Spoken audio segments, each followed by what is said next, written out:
துணியும் அந்த பக்கம் ஒரு மூணு போட்டு ஆமா அந்த பக்கம் ஒரு மூணு போட்டு எல்லா மூணு பக்கமும் மூணு முட்டாச்சு போட்டு இந்த பக்கம் பார்த்தா மொத்தமே தனியா இருக்குது. இந்த துணி பார்த்தா நம்ம மூணு தலைவர் துணி மாதிரி தலைவர் பொண்ணுக்கு நாளைக்கு கல்யாணம் பண்ணா சீக்கிரமா அங்க காய் வச்சு மடிச்சு வீட்டுக்கு போய் பேசி எடுத்து போய் போடுறா.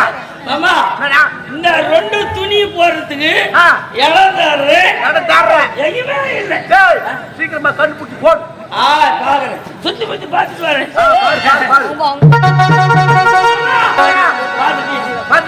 ரெண்டு குண்டு தனியா இருக்குது. ரெண்டு குண்டு இருக்குது. அது மாதிரி காய் அந்த பாரு மேல போட்டு காய் வச்சுட்டு அதை எடுத்தாந்து நீ சொன்ன மாதிரி தேய்ச்சி குத்துறேன். போடு போடு போடு போடுறோம்.